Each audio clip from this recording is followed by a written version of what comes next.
યાત્રાધામ અંબાજીના વહીવટદાર અને અધિક કલેક્ટર પર જીવલેણ હુમલો થયો છે। ટ્રસ્ટના જ પૂર્વ કર્મચારીએ મંદિરના વહીવટદાર પર જીવલેણ હુમલો કર્યો છે। મંદિર પરિસરમાં આવેલી વહીવટદારની ઓફિસ પાસે ગળું દબાવીને મારવાનો પ્રયાસ કર્યો તો વહીવટદારના પીએ અને સિક્યોરિટીએ વચ્ચે પડી અધિક કલેક્ટરને બચાવ્યા। હુમલો કરનાર અંબાજી ટ્રસ્ટ સંચાલિત કોલેજના પૂર્વ પ્રિન્સિપાલ મોદનાદ મિશ્રા હતા। અગાઉ દેવસ્થાન ટ્રસ્ટ અને કોલેજના કર્મચારીઓએ એસીબીમાં મોદનાદ મિશ્રા સામે ફરિયાદ કરી હતી। કેસમાં વધારે રસ લેતા હોવાનું કહીને મારવાનો પ્રયાસ કર્યો છે। અંબાજી મંદિરના વહીવટદારે અંબાજી પોલીસ સ્ટેશને ફરિયાદ નોંધાવી છે।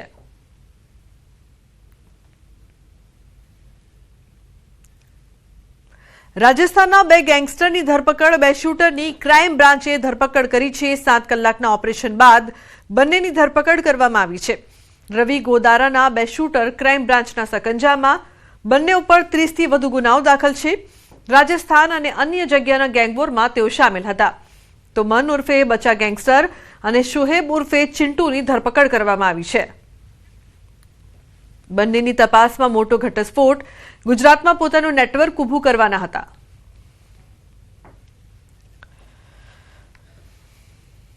અન્ય સમાચાર, વલસાડથી પુત્રએ જ કરી માતાની હત્યા। ઉમરગામમાં બની એક દર્દનાક ઘટના। માનસિક અસ્થિર પુત્રએ માતાની હત્યા કરી। પોલીસને જાણ થતાં ઘટના સ્થળે દોડી આવી। આરોપી પુત્ર કિરીટની અટકાયત કરવામાં આવી છે। તો સમગ્ર વિસ્તારમાં અરેરાટીનો માહોલ છે।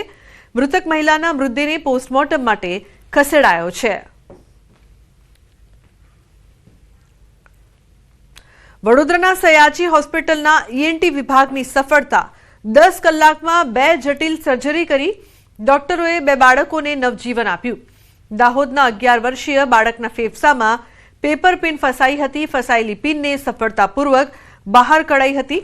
તીક્ષ્ણ પિન શ્વાસનળીમાં ફસાઈ જતા બાળકનો શ્વાસ રૂંધાયો હતો તો ડોક્ટરોએ ગણતરીની મિનિટોમાં ઓપરેશન પાર પાડ્યું છે। બીજા કિસ્સામાં પાદરાના 3 વર્ષના માસૂમ બાળકના ગળામાં સિક્કો ફસાયો હતો। ફસાયેલો સિક્કો પણ સર્જરી કરીને બહાર કાઢવામાં આવ્યો।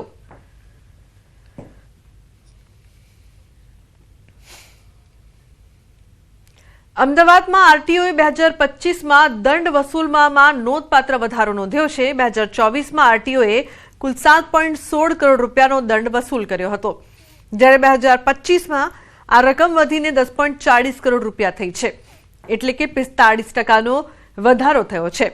મહત્વનું છે કે સૌથી વધુ દંડ ઓવરલોડ માટે 2.24 કરોડ, ઓવર ડાયમંડ માટે 1.12 કરોડ અને ઓવર સ્પીડ માટે 92 લાખ રૂપિયાની વસૂલાત થઈ છે। બીજી તરફ ફિટનેસ માટે 49 લાખ પરમિટ સાથે 39.8 લાખ, એલઈડી લાઇટ માટે 11.86 લાખ, હેલ્મેટ માટે 1.36 લાખનો દંડ વસૂલ કરવામાં આવ્યો છે। નોંધની બાબત એ છે કે દંડ ભર્યા છતાં અનેક વાહન ચાલકો ટ્રાફિક નિયમોનું પાલન કરતા નથી, જેના કારણે આરટીઓ કચેરીની તિજોરી છલકાઈ રહી છે।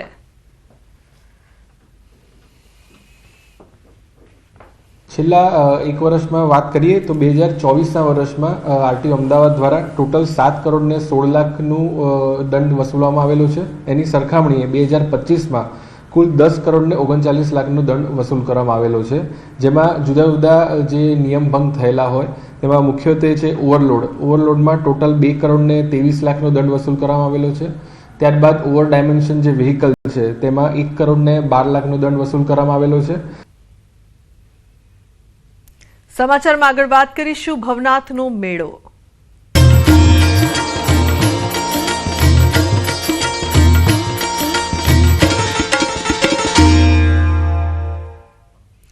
તો આવતીકાલથી ભવનાથના મેળાનો પ્રારંભ। ગિરનારની તળેટીમાં મહાશિવરાત્રીનો મેળો। શ્રદ્ધાળુઓને તમામ સુવિધા આપવા રાજ્ય સરકાર સજ્જ। નાયબ મુખ્યમંત્રી હર્ષ સંઘવીની ઉપસ્થિતિમાં સાધુ સંતોને નગર પ્રવેશ થશે।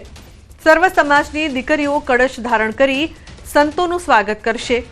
ભક્તિ, સંસ્કૃતિ અને પ્રકૃતિના સંગમ સાથે ગિરનારની તળેટીમાં ભવનાથ મંદિર પર ધ્વજારોહણ સાથે મહાશિવરાત્રી મેળાનો કાલથી પ્રારંભ થશે। દેવાધિદેવ મહાદેવના સાનિધ્યમાં ભક્તિ, સંસ્કૃતિ અને પ્રકૃતિના સંગમ સાથે જૂનાગઢના પવિત્ર ભવનાથ ગિરનારની તળેટીમાં પરંપરાગત રીતે વિશ્વ પ્રસિદ્ધ મહાશિવરાત્રી મેળો યોજાશે। આ વર્ષે ભવનાથ મંદિર પર ધ્વજારોહણ સાથે મહાશિવરાત્રી મેળાનો 11 ફેબ્રુઆરીથી વિધિવત પ્રારંભ થશે। 5 દિવસ યોજાતા આ અલૌકિક મેળામાં આવતા શ્રદ્ધાળુઓને કોઈ પણ અગવડ ન પડે તે માટે મુખ્યમંત્રી ભૂપેન્દ્ર પટેલે અને નાયબ મુખ્યમંત્રી હર્ષ સંઘવીના માર્ગદર્શન હેઠળ ગુજરાત પવિત્ર યાત્રાધામ વિકાસ બોર્ડ અને સ્થાનિક વહીવટી તંત્ર દ્વારા વિવિધ સુવિધાઓ સાથે વિશેષ આયોજન કરવામાં આવ્યું છે।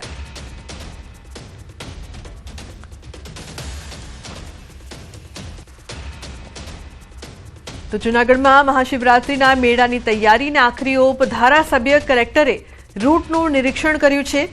ગિરનાર દરવાજાથી ભવનાથ મંદિર સુધીના રૂટનું નિરીક્ષણ ઘટતું કામ સત્વરે પૂર્ણ કરવા સૂચના આપી છે। કાલે સાધુ સંતોના હસ્તે ભવનાથ મંદિરમાં ધજા ચડવામાં આવશે। સવારે 9 કલાકે ધજા ચડાવ્યા બાદ ધૂણાઓ પ્રજ્વલિત કરશે। અલગ અલગ કાર્યક્રમોની જગ્યાઓનું નિરીક્ષણ કરવામાં આવશે। આવતીકાલે સાંજે નાયબ મુખ્યમંત્રી આવશે ભવનાથ ડમરૂ યાત્રામાં જોડાશે। નાયબ મુખ્યમંત્રી ભવનાથ મંદિર ખાતે આવતીકાલે સાંજે મહાઆરતી થશે। 11 થી 14 તારીખ સુધી સાંસ્કૃતિક કાર્યક્રમો પણ યોજાશે। તમામ કામગીરી આજે સાંજ સુધીમાં પૂર્ણ થશે।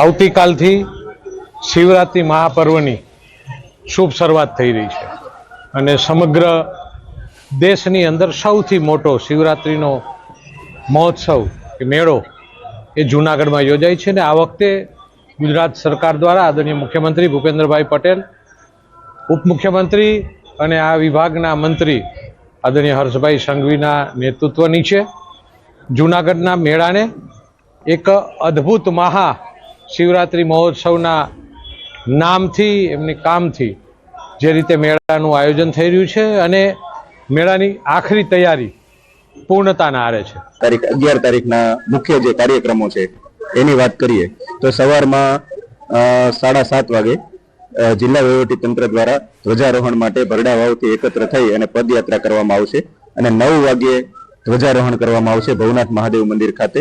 ત્યારબાદ સાંજે 5 કલાકે ગિરનાર સીસીટીવી પ્રોજેક્ટનું લોકાર્પણ માનનીય નાયબ મુખ્યમંત્રી સાહેબના હસ્તે થવાનું છે। ત્યારબાદ જે ડમરૂ યાત્રા છે એનું પ્રસ્થાન સાંજે 6 કલાકે સાંસ્કૃતિક કાર્યક્રમનું જે મેદાન છે ત્યાંથી કરવામાં આવશે।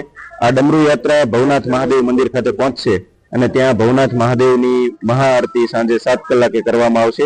આવતીકાલથી ગિરનારની ગોદમાં મહાશિવરાત્રીના મેળાનો પ્રારંભ થવાનો છે અને ત્યારે જ આખરી ઘડીએ તંત્ર દ્વારા છે તે રૂટ નિરીક્ષણ અને કામગીરીનું નિરીક્ષણ કરવામાં આવી રહ્યું છે।